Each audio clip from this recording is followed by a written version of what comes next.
Françoise is a young woman brimming with life and energy. She is deeply in love with a man named Carlo and cannot imagine her life without him. One day, Carlo shares exciting news that he has been selected to play a major character in a movie. Overjoyed, Françoise accompanies him to meet the film's director. Carlo takes her to a remote location where a man is waiting for them. After introducing Françoise to the director, the man begins to show her around the filming site. Secretly, he gestures to Carlo to leave, and Carlo makes an excuse, claiming he forgot his cigarettes in the car. As the director continues to show Françoise the location, he suddenly forces himself on her. Out of fear that resisting might jeopardize Carlo's opportunity, Françoise does not fight back. Meanwhile, Carlo waits outside, complicit in this sinister plan. Later, Carlo confesses to Françoise that he owes money to that guy and urges her to leave him, claiming that she has gone through this humiliation because of him and deserves a better partner in life. He then starts playing with her emotions, professing that he truly loves her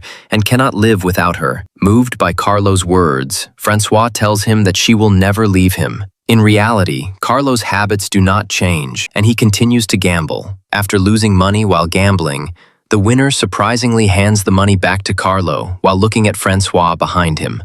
Carlo simply puts the money in his pocket. After the men leave the house, Carlo approaches Françoise, and an intimate moment starts between the two of them. However, the other guys return unexpectedly and begin watching them. Realizing the men are back, Françoise tells Carlo to stop, but he forces himself on her despite her pleas for him to stop, while the men watch them with perversion. Despite Carlo's cruel behavior, Françoise chooses to stay with him in the hope that things will improve. Carlo takes her out to dinner, where he reveals that he is deeply in debt and feels trapped, stating that if the money isn't paid, it will be the end for him. Concerned, Françoise offers to help and insists that she will do anything for him. To pay off his debt, Carlo introduces her to the world of adult modeling and films. One day, when she returns from work, Françoise finds Carlo with another woman, which shatters her. Carlo shows no remorse. Instead, he packs her bag and forces her out of the house. With nowhere to go, she calls her sister, but there is no answer. Feeling hopeless and believing there is nothing left for her in life, she decides to jump in front of a train. Françoise's sister Emmanuelle is informed by the police about her death and gives her the last note written by Françoise. According to the police, none of Françoise's friends knew who Carlo was, as they had never met him. In the note, Françoise describes the cruelty she experienced at the hands of Carlo. Emmanuelle begins searching for Carlo. One day at a horse track, someone tells her about a man standing some distance away, who turns out to be Carlo. The person warns Emmanuelle to stay away from him, as he is involved in illegal activities and is deeply in debt. Emmanuelle realizes this is the person she is looking for. Carlo notices her walking past him and begins to follow her. He attempts to engage her in conversation, but Emmanuelle keeps her responses brief, which only piques Carlo's curiosity. She leaves her in her car, ignoring Carlo's call. Carlo begins to follow her and reaches her house. After waiting outside for some time, he decides to leave, unaware that Emmanuelle has been watching him the entire time. He again sees Emmanuelle at a club playing tennis and becomes entranced, ignoring his girlfriend completely. After the game, Emmanuelle heads inside for a drink. Seizing the opportunity, Carlo approaches her, offers her a drink, and begins to flirt by praising how beautiful her legs are. Soon after, they leave the club together, leaving his girlfriend behind. After leaving the club, Emmanuelle takes Carlo to the beach for a swim. As soon as they come out of the water, Emmanuelle races away from Carlo in her car. After that, she begins visiting places that Carlo used to frequent. During their next encounter at a nightclub, she intentionally starts dancing next to him, and they soon find themselves dancing together, ignoring their respective partners. She invites Carlo to her house for the following evening. When he arrives, she asks him to give her a few minutes to get ready. While he waits, he makes himself at home and begins to drink. Soon, he starts to have a headache and eventually passes out.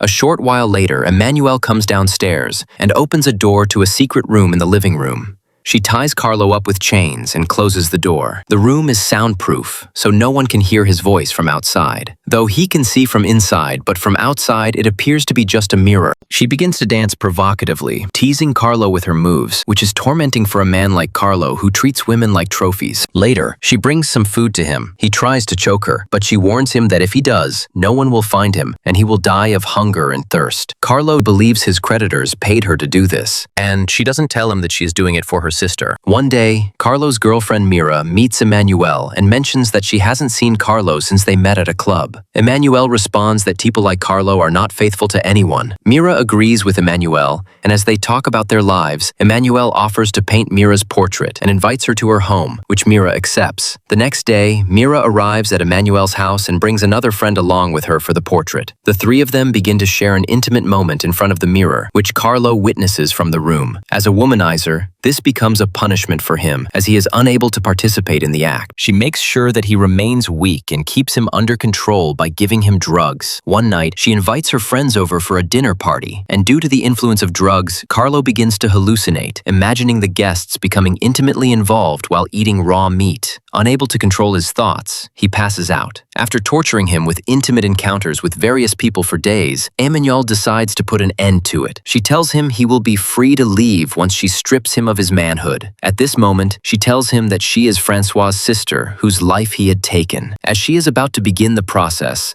Carlo manages to free himself and pushes her away. She tries to close the door, but he escapes and chases her through the house. She turns off the lights, but falls while trying to get away. He catches her and kills her with a knife. Hearing the commotion, the neighbors call the police, and Carlo is unable to escape. He hides in the same room where he was confined before the police arrive. While taking pictures, the investigators accidentally turn the lamp, which locks the door, trapping Carlo inside. As the room is soundproof, the police cannot hear him, and he is again stuck in the room. The movie ends there.